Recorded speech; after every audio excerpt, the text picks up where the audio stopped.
Oi, pessoal! Hoje iremos conversar com um jovem muito talentoso da área de ciência de dados, Felipe Campos. Felipe é estudante, mas já está mergulhado de cabeça no mundo dos dados, atuando como monitor de ciência de dados e também estagiário em engenharia de dados. Ele já trabalha com tecnologias como Python, AWS, Docker e Airflow, aplicando esses conhecimentos em projetos de machine learning e soluções de IA. Além de ser apaixonado por aprender e criar soluções inovadoras, Felipe também compartilha seu conhecimento em estatística, cálculo e programação com outros estudantes. É com muito entusiasmo que apresentamos Felipe Campos, um futuro grande nome da área de dados. Oi, Felipe.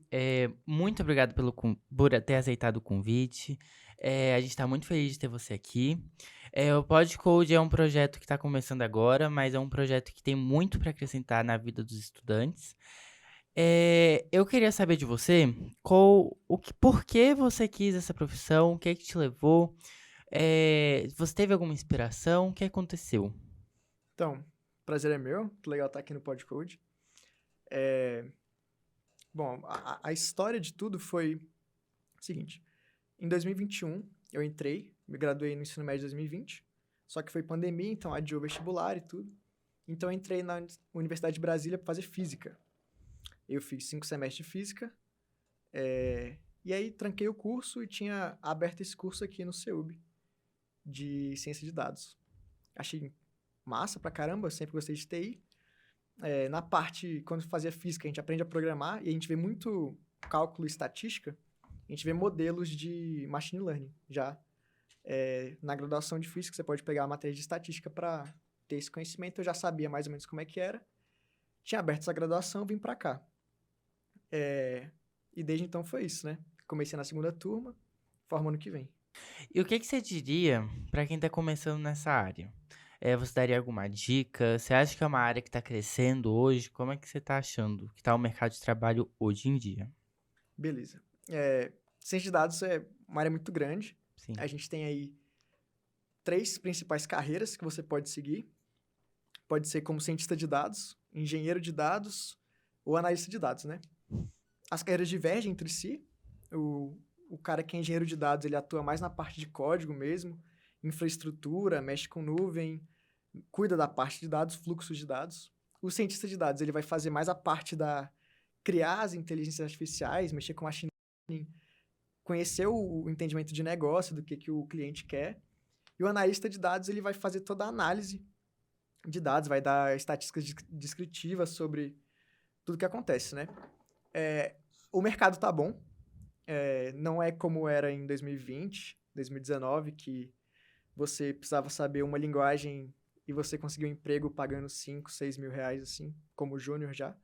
Hoje o mercado está muito mais pautado em pessoas que se dedicam bastante, então você tem que ter um currículo bom, é importante você ter já feito um estágio, alguns anos de carreira para conseguir um emprego de júnior. Essa é a minha visão pessoal, né, do mercado. Mas acho que sim, é um mercado bom. O mercado de ciência de dados cresce bastante e a gente está vendo que IA é um boom, né, no mundo todo. Muita empresa está investindo bastante, então eu acho que está bem aquecido, sim. E sobre currículo? O que tu acha que algum jovem assim precisa ter no currículo para alguma empresa querer ele e não optar por aquele que já tem uma experiência? Beleza. Estágio é o primeiro contato que o estudante vai ter com o mercado de trabalho. Então é muito importante porque você não precisa ter experiência nenhuma. Mas é um pouco difícil encontrar estágio assim sem você saber nada, né? Então o que eu indicaria? Você construir um portfólio próprio, mirando na área que você quer, que você gosta, que você quer saber como é que ela é. Então, você que gosta de front-end, por exemplo, você gosta de fazer página, você gosta de design, você tem afinco com a parte de programação web, eu construiria um portfólio em relação a isso, faria alguns projetos pessoais, popularia meu GitHub, é importante ter um GitHub, pegaria ali uma linguagem, um framework, estudaria, montaria o meu currículo com os meus projetos, com o meu portfólio, e aplicaria para vagas só de front-end. Acho que é mais fácil você entrar nichado. E aí depois o bom de estágio é que as graduações, a maioria tem 5 anos, 4 anos. Você consegue pegar 4 estágios de um ano, se você quiser. Claro que no primeiro ano é muito difícil pegar estágio. A partir do segundo é mais tranquilo, então você pegaria 3 estágios de um ano, 3 estágios diferentes. Você poderia aprender sobre tecnologias diferentes, carreiras diferentes. Então, é isso que eu indicaria, construir um portfólio. Entendi. Felipe, eu tava vendo, né? Você faz estágio hoje em dia e você, eu acho que você já foi monitor ou ainda é, né? Eu queria saber como que você faz para consolidar a sua vida, né, de estudante com essas áreas, porque, né, é um pouco complicado, porque você tem que botar na balança, tem que estudar as matérias da faculdade, mas também eu tenho que me dedicar no estágio para me destacar e também tenho que fazer, né, ser monitor para aumentar meu currículo. Como que você junta tudo isso? É, é uma boa. A monitoria eu entrei nesse semestre. Então, eu dou monitoria esse semestre. Eu já estou trabalhando há mais de um ano. Esse é o meu 2º ano de trabalho no estágio. E assim, como é que consolida tudo isso, né? É um pouco complicado, porque o trabalho de tarde, faculdade de manhã, e ainda tem a monitoria no meio tempo. Então, eu faço o seguinte. No meu estágio, eu mexo com a parte de engenharia de dados. Então, eu mexo muito com a parte de código, banco de dados, estruturação. Isso ajuda bastante nas matérias que são relacionadas a isso. Então, Sim. as matérias que são de banco de dados, as matérias que são de código, eu não preciso estudar tanto, porque eu já trabalho com isso no dia a dia, né? Então, acaba sobrando de um lado, mas as matérias mais de cálculo, mais de IA, eu tenho que estudar bastante, porque eu não mexo tanto com isso no trabalho. E a monitoria ajuda as matérias que eu não mexo no trabalho, porque a monitoria a gente dá focada em IA. Então, eu estudo para dar monitoria, acaba me ajudando nas matérias relacionadas a isso. Então, fica um equilíbrio legal, assim. A monitoria é uma experiência bem bacana. E aí dá para consolidar tudo bonitinho. Final de semestre complica, sim, sempre. Junta muita coisa, acumula muita coisa. E final de ano, no geral, é mais complicado ainda. Então, final do 2º semestre complica. Principalmente porque o pessoal fica muito desesperado, né? Porque não estudou o semestre inteiro, aí Isso. quer que você vá na monitoria pra você fazer um milagre, que você seja Deus e bote tudo na cabeça dele, porque ele vai fazer uma substitutiva daqui 2 dias, Tá bem específico. né? Tem isso. O pessoal da monitoria, eles... É porque a monitoria, a nossa é um pouco diferente da monitoria convencional, é mais um curso. Mas o fim de ano é bem complicado mesmo. O pessoal vem com dúvida. Eu tenho que fazer muito trabalho e projeto de fim de semestre. E fim de ano tem muita coisa que rola de emprego, de Sim. empresa. Então, vem muito trabalho da empresa, vem os trabalhos, projetos e provas finais da faculdade também. Então, final de ano é complicado. Assim, tu falou que trabalha, né, realmente mexendo com aquilo que tu estuda, então isso facilita. Quais linguagens tu mais usa no teu dia a dia? É Python. Python é praticamente 100% do que eu uso. Os scripts que eu faço são todos em Python. Todo o workflow é baseado em Python, então a gente usa Airflow, que ele é em Python. Então a gente usa isso para fazer carga de dados, extrações, popular banco. Os scripts são em Python. De vez em quando a gente usa Java para mexer com alguma outra coisa mais complicada, porque um dos bancos que a gente cuida, o extrator dele é escrito em Java.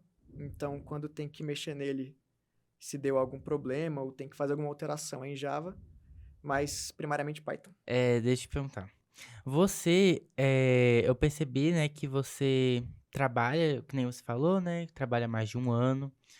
E qual foi o seu maior desafio na questão do trabalho? Foi muito difícil você conseguir o seu emprego, o seu estágio que você está agora? Como é que foi? E eu também quero que você fale pra gente como foi o início do seu GitHub. O que é que levou? Foi o estágio? O estágio pediu pra você fazer o GitHub, pra você montar os projetos? Como é que foi? Beleza. Eu peguei meu estágio no final do meu 2º semestre, início do 3º semestre. Então, assim, eu entrei no curso e no meu primeiro semestre, um dos professores falou sobre o GitHub. Falou, pô, galera, a gente que é dev usa isso, popula e tudo mais. E a carreira de ciência de dados como um todo, a gente não tem muito esse afinco com código. Então, a gente não faz muito código porque a gente não desenvolve. A gente faz mais a parte de IA, mexe com muito cálculo e estatística. Claro que a gente usa o Python e código para fazer funcionar, mas não tem essa questão de desenvolvimento, né? A não ser que você mexa mais com a parte de engenharia, que aí você mexe bastante. Mas aí o professor falou sobre o GitHub. Eu criei desde o meu primeiro semestre, mas comecei a botar coisa mesmo no segundo, né? Que já teve matéria mais prática, muito trabalho e projeto. E eu sempre botei todo o projeto meu da faculdade no GitHub, escrevi a documentação dele com o Redmi, fazia tudo bonitinho. E aí, no segundo semestre, eu queria pegar um emprego já. Queria estar nessa área e tal, queria aprender mais. Então, eu comecei a fazer muito projeto pessoal, para aprender também, para melhorar minha capacidade. E comecei a mandar muito currículo. Montei meu currículo, mandei para muita vaga. E foi tipo umas 100 vagas que eu mandei, um pouco mais talvez. E aí eu consegui várias entrevistas, né? E essa foi a que mais me apeteceu, foi a que eu achei mais legal. E aí eu entrei, peguei essa vaga. Então eu já tinha o GitHub antes, já tinha meu portfólio feito, assim, razoavelmente legal, assim. Olhando hoje, ele era bem básico. Então, porque eu não sabia muita coisa, estava no segundo semestre. Mas ainda assim, ele foi bem útil para conseguir um emprego.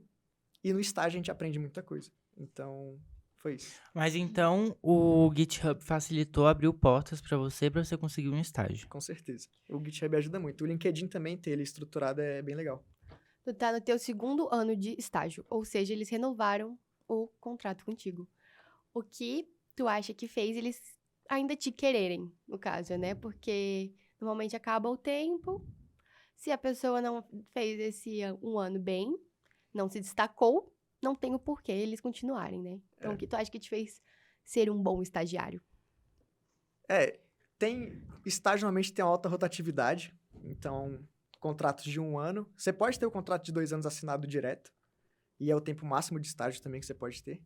Mas o meu era de 1 ano, e renovaram agora, né, em uns 3, 4 meses atrás, foi quando acabou. Eu acho que eles renovaram porque desde o começo que eu tô lá na empresa, entrou eu e mais 2 pessoas juntos. A gente entrou junto.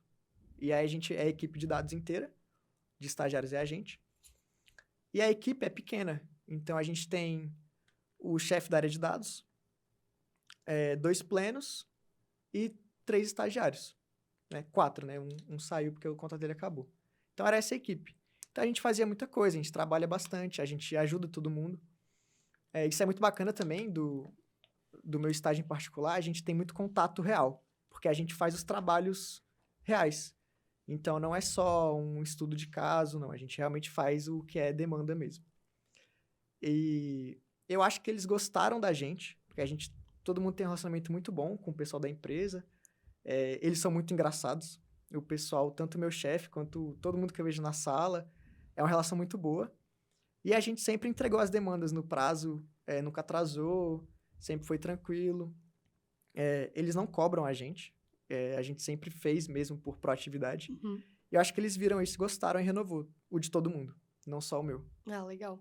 E hoje, qual é a tua visão pro futuro dentro dessa área? Porque tu vai se formar no que vem. Então, qual é a tua visão? Tipo, o que tu vai fazer depois daqui? Boa. Eu quero migrar de carreira. Eu não quero seguir a carreira de engenheiro de dados. Eu quero mexer com IA. Então, eu quero ir para engenharia de machine learning ou cientista de dados. Então, minha visão é o seguinte. Começar a mexer mais com IA. Eu já estou mexendo bastante com redes neurais, eu estou publicando alguns artigos no Medium, né, que são artiguinhos que eu explico, comento algumas coisas. E estou focando toda a minha carreira para a parte de IA. Então, eu pretendo, depois que me formar, engatar num mestrado em IA, em redes neurais. Tem vários mestrados aqui em Brasília sobre isso.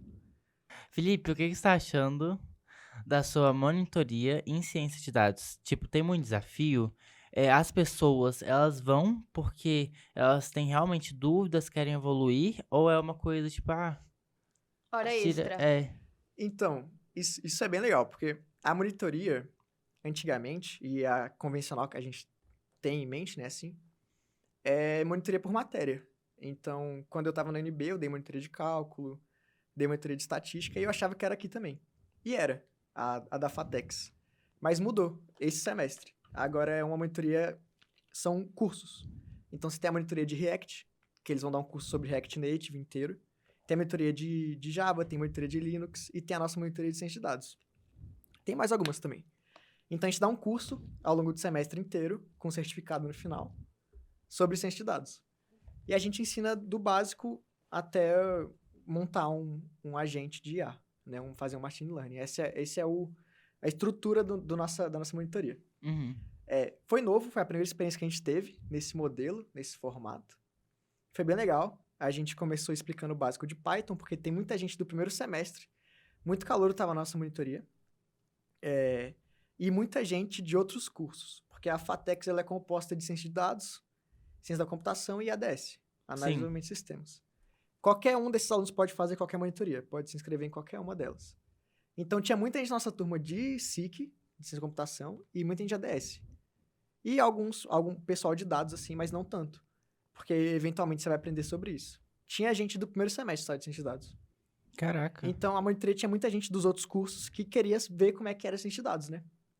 Então, a gente deu o básico de Python, aprender a programar, explicou as bibliotecas que a gente usa para fazer limpeza de dados, transformação, explicou como é que faz um machine learning simples. Então, a gente tem alguns projetos básicos, clássicos, assim, que a gente usa, que é o do Titanic. A gente prevê se a pessoa sobreviveria ou não no Titanic. E a gente fez também com palavras. Então, a gente fez um machine learning com texto, para você classificar se o tweet ele era negativo ou positivo. Então, a gente fez uma análise de sentimentos. Esses foram os 2 projetos que a gente abordou. Muito legal. Na monitoria. Foi bem legal. Eu e tem mais 3 monitores, né? Que é o Lucas, o Guilherme e o Léo. A gente dá a monitoria junto. Foi bem bacana a experiência inteira. Ela acabou semana passada, a monitoria. Semestre que vem eu vou estar dando também de novo. Foi bem legal participar. Dá hora extra, tanto para o monitor quanto para o aluno. E assim, é uma experiência bem bacana. É super legal dar aula. Eu gosto bastante. O pessoal gostou muito. Deu muita gente na nossa monitoria. Assim, tinha 50 alunos no começo. Caraca. Aí vai sumindo um pouco, né, ao longo do semestre, mas ainda assim teve uma retenção boa. E foi super legal esse projeto novo de monitoria, nesse estilo, né, de curso. Ah, que bom que deu certo, né? E uma coisa que eu tava pensando é que você falou que agora está apaixonado, né, pela inteligência artificial. E como que você se mantém atualizado? Porque a inteligência artificial é uma coisa que muda. Todo dia tem alguma coisa nova. Todo dia tem uma informação, tem alguma notícia, algum problema que deu, ou alguma inovação que alguém fez.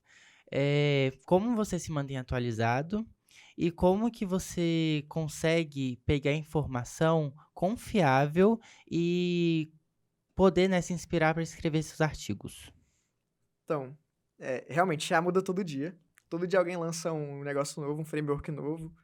Ou alguém lança um modelo incrivelmente absurdo novo, assim. O ChatGPT lançou um modelo agora, que é o O1 e o O1 Preview, que eles são absurdos, assim. É bem melhor que o 4, que já é absurdo também.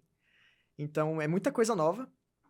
E, tipo assim, é complicado você ficar afinco de tudo, assim, na ponta de tudo que tá lançando. Mas, eventualmente, você vai vendo muita coisa, né? O meu LinkedIn, eu meio que botei ele só pra me mostrar coisa relacionada a IA e ciência de dados. Então, eventualmente, sabe, meu LinkedIn e dou uma olhada, vai ter alguém falando de algo novo, alguma tecnologia nova. Os professores comentam muito. Então, assim, eu tenho Deep Learning na sexta. Meu professor de Deep Learning, ele chega e comenta, assim, galera, tecnologia nova aí, interessante vocês verem, estudarem. Então, assim, tá incluído no meio ajuda bastante. Você aprender sobre essas coisas novas. E o que me inspira a escrever meus artigos começou com os projetos de machine learning que eu fazia aqui na faculdade. Depois eu fiz alguns projetos particulares que eu queria mexer, então também escrevi sobre eles. E o que me ajudou muito foi que esse semestre eu tenho essa matéria de Deep Learning e ela é composta por 5 projetos. Então, cada projeto tem um projetão de rede neural e eu escrevi um artigo sobre cada um deles, né? Então, teve um de classificação de imagem, que está escrito. Tem um que eu tenho que escrever ainda, que é de aprendizado por reforço, que eu fiz uma rede neural jogar Super Mario. Então, ela joga e até ela derrotar a fase, que eu tenho que escrever ainda, mas o projeto está pronto. Então, foi isso. A própria faculdade, como é bem prático, eu aproveito não só para fazer o projeto, mas eu também boto ele de portfólio e escrevo um artigo para ser mais um portfólio sobre isso, né? Então é legal, é bacana. E tu também lê bastante artigo, não é? Leio. Eu leio bastante, mas isso é culpa da física, né? Então, quando eu tava lá na UNB, a gente lia muito artigo, porque, tipo assim, você tem que ficar... É comum de quem faz algumas exatas cruas, assim, matemática, química. Então, eu peguei essa mania de lá. Que é uma mania boa, sim. É legal você ler artigo. Principalmente em inglês, tem muita publicação boa. Então, foi isso, né? Eu peguei muita base lendo artigo. Felipe, uma coisa também que eu achei interessante, que eu tava pensando, é que você comentou, né, da área que você tá querendo seguir pro mestrado. E como você se vê daqui 5 anos? Você falou que vai mudar, né? Vai fazer o mestrado, doutorado, provavelmente, em redes neurais. Mas se surgisse alguma outra área na IA de inovação muito parecida com essa, você provavelmente iria pensar em mudar? Ou você tá focado nisso? 5 anos é muito tempo. Considerando em 3, eu seria mestre, né? Se tudo der certo, eu graduo no ano que vem. E o mestrado dura 2 anos. Então, teria mais 2 anos para eu pensar, né? Eu não sei. Eu acho que a carreira em si de cientista de dados, ou engenheiro de machine learning, enfim, você já tem muito contato com todos os tipos de IA, né? Você vai focar ali em alguma coisa, pode mexer com modelos de linguagem, que é tipo o ChatGPT, que é um nicho. Você pode mexer com identificação de imagem, que é outro nicho. Então, são muitas possibilidades. Você pode ficar em todas no geralzão, que seria o cientista de dados, ele mexe com um pouco de tudo. Então, não sei, eu acho que qualquer coisa que envolvesse IA, eu gostaria de entrar, né? Porque eu gosto muito da parte de matemática. Então, usa bastante. E é o que eu mais gosto. Então, acho que seria uma área dessa, né? Sim. Não mudaria muito pra longe, não. Por que você gosta do seu curso? E você faria ele independentemente se você tivesse que escolher ele ou engenharia da computação ou ciência da computação. Faria. Faria porque ele mexe com a área que eu gosto já direto. Então, assim, se ele não existisse, provavelmente faria ciência da computação. Acho que é mais próximo, assim. Ou engenharia também, porque engenharia tem mais cálculo, né? Tem mais cálculo Uhum, por conta do ciclo básico de engenharia. sim. Mas o que importa mesmo é que você está em casa. Sim. Então, não adianta tanto a estrutura curricular, assim, se você não se aprofundar em O casa. curso é só um guia, É mas mais se um a gente guia. não estudar a parte, a gente não vai conseguir um estágio, nem um emprego, e vai ter um diploma, sim, só por ter. É. E em relação à certificação, que eu acho que é um tópico muito importante. Como funciona? Você tem muitas certificações? É uma coisa que você vê que é um diferencial no seu currículo? Ou você, né? Porque tem muita gente que faz certificação e não recebe a certificação porque fez uma certificação online de graça ou pelo YouTube, porque queria buscar mais conhecimento, mas não tinha condição de pagar um curso, né? Porque hoje em dia um curso de engenharia da computação na área de TI, né, também, são cursos que são valores muito caros, né? Então, assim, tu acha que pesa ter? Fala, certificado em tal, ou não? Só coloca no currículo e vão te avaliar. Não, eu acho que ter certificação é um up, é um plus, sim, com certeza. Algumas certificações são importantes, então as de cloud são boas, porque você tem, por exemplo, na AWS, que é a cloud da Amazon, você tem lá a certificação de Machine Learning, Specialist. Ela custa, acho que $500 para você fazer a prova. Sim. E aí, se você não passa, você tem que pagar de novo.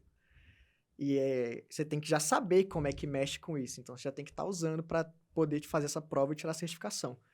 E se o cara vê que você tem esse selinho lá no seu currículo, ele fica até no próprio LinkedIn, eu acho que é um avanço muito grande. Com certeza. Eu não tenho essas certificações, assim, super incríveis. Eu tenho poucas certificações, assim, não me apego muito a isso. Mas a mentalidade que eu tenho, particularmente vendo o pessoal que é cientista de dados e tudo mais, como é muito abrangente essa área, e esse curso é novo, então, assim, não tem... Eu acho que no Brasil tem cientista de dados em outros estados, mas eu acho que não tem tanta gente que já se formou, porque o curso é novo, independente se ele foi criado. Eu acho que tem poucas pessoas que já foram formadas nesse curso. Então tem pouco bacharel em ciência de dados. O pessoal que é cientista de dados normalmente é bacharel em matemática, física, estatístico, economista, e ele aprende a programar e vai para essa área, né? Porque é uma área muito abrangente. Então a certificação que eu vejo mais o pessoal tendo é acadêmica. Então é mestrado, é pesquisa, publicação. Então acho que isso pesaria mais do que você ter uma certificação mais tech, assim, né? Sim. Eu acho, assim, uma certificação dessas, como tu disse, a pessoa já é legal que ela esteja trabalhando, usando isso na área. Até pra não ser um desperdício, né? Uns R$2.000 aí fazendo uma prova. Então, é mais legal pra quem tem um foco. Pra quem... Eu acho que pra gente, no caso, a gente que tá Pra quem ainda já tem na um caminho. faculdade, a gente ainda tá, né, indo pra vários estágios. No meu caso, eu tô no segundo estágio. O Felipe tá no segundo ano de estágio, pretende migrar de área. Então, é legal a gente ter conhecimento de várias áreas antes da gente tomar uma decisão de, vou tirar determinada certificação. Sim, antes de traçar, né? Um foco e seguir A não bem... ser que a pessoa seja super decidida. É, Então, não, ela começa a estudar isso no começo do curso, chegou no final do curso, poxa, estudei demais, vai lá e tira a certificação. Ou se for de Sim. graça, né? De É. graça eu tiro todos os Ah, eu não, de também. graça. Mas o negócio aqui é muito caro. É muito caro tirar a Muito. certificação. muito. As da Google são bem bacanas. Tem de Data Analytics e de Data Scientist. Mas é caro também. É. A AWS também Tem. oferta vários cursos gratuitos com certificação. Sim, é legal as certificações A gratuitas Oracle. que tem. O GitHub tem também. Certificação Sim. de graça. Você pega o Student Pack. Felipe, a gente vai fazer aqui um quadro que se chama Chat Tech, que mandaram perguntas pra você, eu vou ler algumas só, e são perguntas simples, só que eu quero que você responda só pra a gente pegar o pessoal de fora e tentar trazer um pouco pra cá também. Beleza. A Aline perguntou, como a inteligência artificial ajuda no trabalho de um engenheiro de dados? Bacana. Seria como em qualquer outro trabalho. Assim, se pensar em IA como o ChatGPT ou essas que a gente tem, ajuda porque ele aumenta a produtividade de qualquer pessoa, né? Não só como engenheiro de dados, qualquer trabalho, você pode usar para aumentar a sua produtividade. Em específico, para mim, no meu trabalho, eu uso ela como se fosse o meu estagiário particular. Então, tem algum processo muito manual que eu preciso fazer ou algum código que ele é muito grande, mas ele é muito simples. E aí eu não quero perder tempo. Eu peço para ela gerar, eu olho, vejo se está tudo certo e uso. Então, é o meu assistente pessoal. Acho que é esse o uso, assim, mais geralzão, que não só para mim, mas qualquer pessoa pode usar. Então, é até bom que vocês usem. Então, gente, ele usa, É, porém, ele confere o código depois. tem que conferir, tá? Ela erra bastante. O Caio perguntou, quais são as principais ferramentas de nuvem que um engenheiro de dados usa? Bacana. Depende da nuvem que você quer usar. As três principais é a GPC, que é a da Google, a Azure, que é da Microsoft, e a AWS, que é da Amazon. Eu diria, vou falar com base na AWS, que é que eu estudo, que eu mais sei. Você usa banco, então, bancos de dados na nuvem, buckets, em específico na AWS é bucket o nome, que é um repositório que você usa.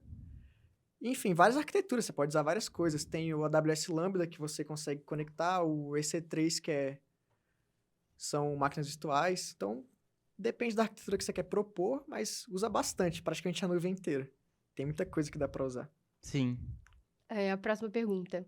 O que é computação em nuvem e como ela é importante para o trabalho com dados? Pergunta do Renan. Legal. Computação em nuvem é você não ter o seu computador físico em casa, ou um servidor inteiro montado, e você aluga ele na nuvem. Então, esse servidor, por exemplo, ele está lá na Califórnia, e ele é um servidor enorme. E ele custa muito dinheiro para você montar ele, e você teria que dar manutenção, teria que ter a salinha com ar-condicionado para ele não pegar fogo, enfim. Se você tem na nuvem, você não tem que preocupar com comprar ele, montar ele, contratar um técnico para dar manutenção, nem nada. você só aluga e paga por tempo de uso. Então, isso é a nuvem. E como é que ajudaria o trabalho na área de dados, né? Acho que na área de dados, o melhor de nuvem é você armazenar os dados. Então, hoje a gente trabalha com terabytes, petabytes, é muito dado. E a gente deixa tudo em banco. E para você ter isso num banco alocado local, você tem que ter uma máquina enorme, ou você deixa na nuvem, que é o melhor. Então, provavelmente seria isso que eu diria, você guardar dados e fazer extrações com eles, né? Processamento e tudo mais fica bem menos difícil de você fazer. Você paga ali um pouquinho e usa. Eu acho que todo mundo, né, hoje em dia usa nuvem. Usa. Principalmente para guardar documento. Tem gente que nem sabe que tá usando.